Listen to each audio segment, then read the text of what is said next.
India गठबंधन में सीटों को लेकर के आरजेडी की नाराजगी पर फिलहाल विराम लग गया है।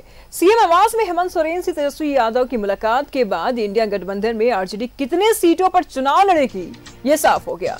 आरजेडी अब 7 सीटों पर विधानसभा चुनाव लड़ेगा, जिसमें चतरा, हुसैनाबाद, कोडरमा, देवघर, छतरपुर और बरकट्ठा, गोड्डा शामिल है।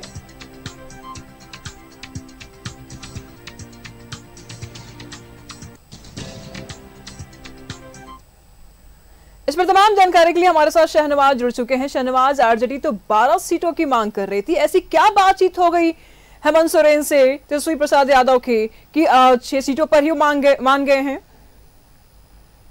माफ कीजिएगा, 7 सीटों पर मान गए हैं। देखिए मैंने कल भी इस बात की चर्चा की थी, जब पूरा हाइप पे था कि आरजेडी ऐसे कर देगी, आरजेडी बगावत कर देगी, आरजेडी 15 सीट पर लड़ेगी। ये सब कुछ जो है पॉलिटिकल बार्गेनिंग था जी, पॉलिटिकल बार्गेनिंग थी ये सब।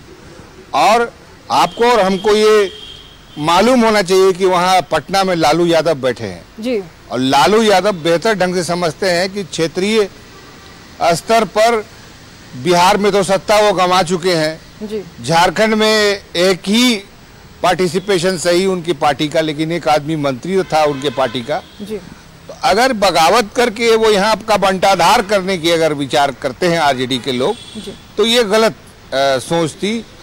कम से कम लालू प्रसाद यादव अनुभवी आदमी है, वो इस तरह का कभी भी कर ही नहीं सकते थे। इसीलिए मैंने कल ही कहा था कि एक प्रेस कॉन्फ्रेंस रखी जाएगी और प्रेस कॉन्फ्रेंस कैंसिल भी कर दी जाएगी। एक फोन कॉल आएगा और उसको कैंसिल भी कर दिया जाएगा। लिहाजा वही हुआ, प्रेस कॉन्फ्रेंस कैंसिल कर दी गई और तेजस्वी यादव मुख्यमंत्री हेमंत सोरेन से मिले और उसके बाद सब कुछ ठीक ठाक हो गया।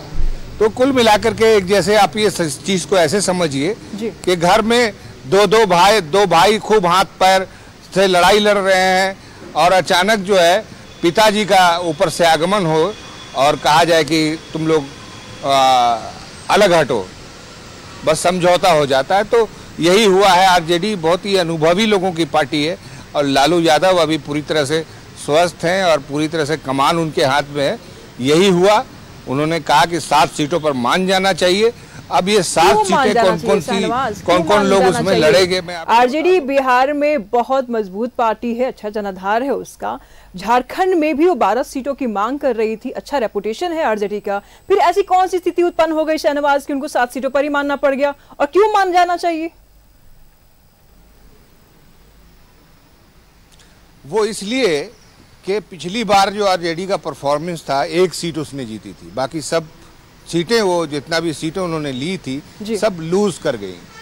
और मौजूदा परिस्थिति में डू और डाई का सवाल है। इस बार चुनाव अलग है, हर तरह से अलग है चुनाव।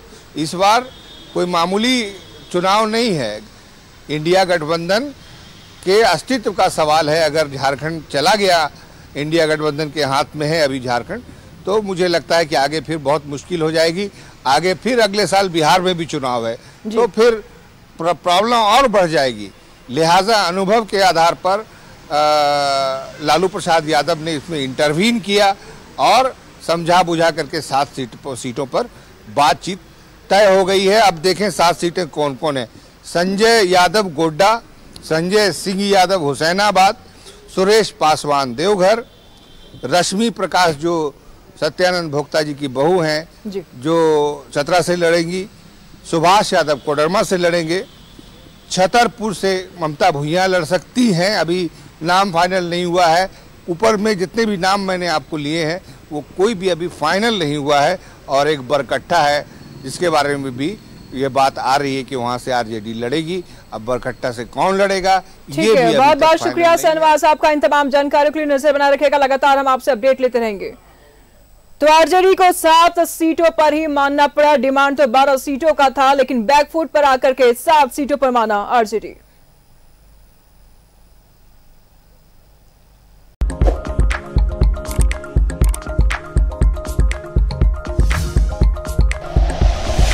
Like and share videos, subscribe करें हमारा चैनल और प्रेस करें बेल आइकॉन। न्यूज़ 11 भारत, सच है तो दिखेगा।